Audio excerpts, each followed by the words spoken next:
Apa hukumnya mendengarkan musik atau memainkan musik ataupun nyanyian? Ini pertanyaan ini ternyata sudah ditanyakan oleh umat Islam berabad-abad sebelum kita. Maka pertanyaan ini jawabannya pun akan mengulang apa yang mereka sudah jawab. Yang paling mengena dan paling pas dalam menjawab hal ini adalah Imam Al-Mujtahid Ibn Hazm Al-Andalusi. Beliau menulis sebuah kitab kecil tapi sangat luar biasa, judulnya Ar-Risalah mengenai Al-Musiqi, Ar-Risalah Al-Musiqi atau Anil Musiqi.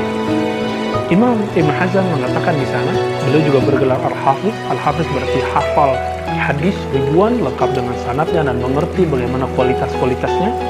Beliau memastikan bahwa tidak ada satupun hadis yang sahih menurut Imam Ibn Hazm. Ini kata kuncinya, menurut Imam Ibn Hazm tidak ada satu hadis pun yang sahih yang dapat digunakan untuk mengharamkan mendengarkan musik atau nyanyian. Perkataan ini kemudian jadi bahan obrolan, perdebatan, diskusi para ulama setelah Ibn Hazm. Apakah benar yang Ibn Hazm maksudnya? Terlepas dari semua perdebatan itu, mari kita lihat apa dalil Imam Ibn Hazm dalam membolehkan musik. Dan dia memperhatikan dalil mana yang digunakan orang untuk mengharamkan musik. Pertama, dalil yang paling sahih untuk mengharamkan musik cuma satu, yaitu yang ada dalam Sahih Bukhari, la yakununna min ummati, akan ada sekelompok dari umatku, aqwamun min ummati, dengan riwayat lain, sekelompok umatku, yastahilluna al-hirra wal harira wal khamra wal ma'azif, yang mereka menghalalkan hirra wal harir, kemudian di belakangnya khamar wal ma'azif, wal ma'azifa. Apa arti ma'azif? Ma'azif merupakan jamak dari ma'azaf atau azaf, yang berarti alat musik, atau ma'azif. Ini berarti alat musik. Yang dulu dipahami alat ma'azif adalah alat musik yang dipukul, karena orang Arab hanya mengerti alat musik saat itu adalah alat pukulan. Berdasarkan hadis ini, beberapa ulama, sebagian ulama mengharamkan musik.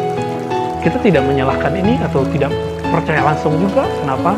Karena hadisnya secara harfiah, secara tekstual memang menyebutkan akan muncul sekelompok orang yang menghalalkan harir, ini berarti baju atau pakaian yang terbuat dari sutra, kemudian khamra berarti tuak, wine, khamar dan sejenisnya, wal ma'azif, dan ma'azif alat musik.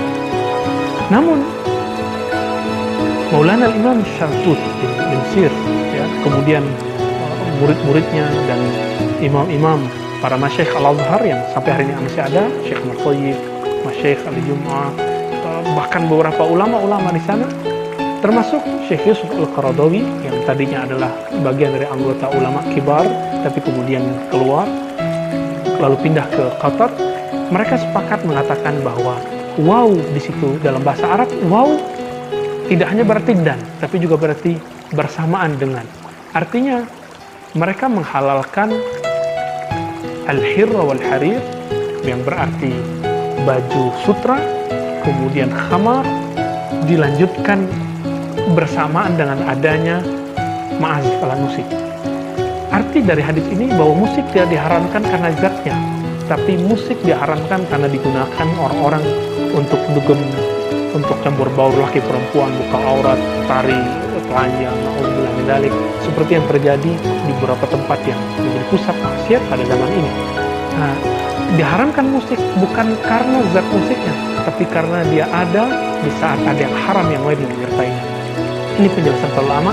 Maka waw di situ diartikan waw ma'iyah, waw bersamaan dengan.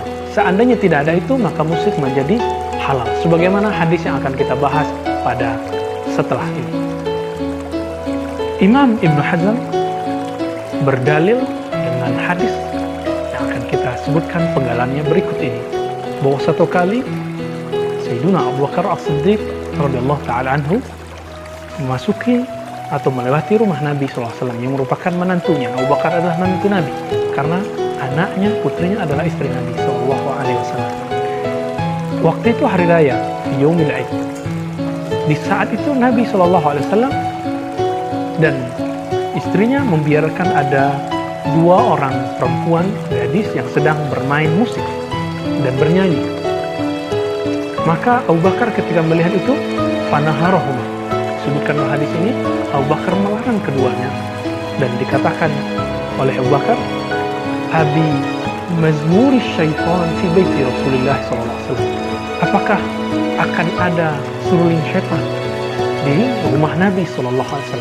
Nah, kalimat Abu Bakar ini kemudian difahami oleh sebagian orang sebagai pengharaman untuk musik atau nyanyian.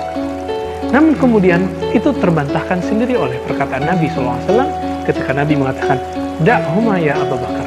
Biarkanlah keduanya, wahai Abu Bakar. Kenapa? Karena ini adalah hari Id. Iduhum. Ini adalah hari raya mereka. Perlu kita ketahui dalam ilmu usul fikih, tidak ada sebuah kaidah yang mengatakan bahwa innal Id yuhillul haram. Bahwasannya hari Id menghalalkan yang haram. Oleh karena itu Imam Ibn Hazm mengatakan kehalalan nyanyian dan alat musik bukan karena hari Id, tapi karena memang pada dasarnya nyanyian dan musik itu halal. Namun kenapa Abu Bakar tidak menyukainya? Disebut seruling syaitan karena jika orang bermain musik, mendengarkan musik, bernyanyi, mendengarkan nyanyian melebihi waktu dia mendengarkan Al-Quran, mendengarkan hikmah-hikmah dari Allah, Rasulullah, dan para ulama, dan membaca tasbih, berzikir, bertahajud, bermunajat kepada Allah, melebihi semua itu, maka nyanyian, bermusik itu adalah seruling syaitan.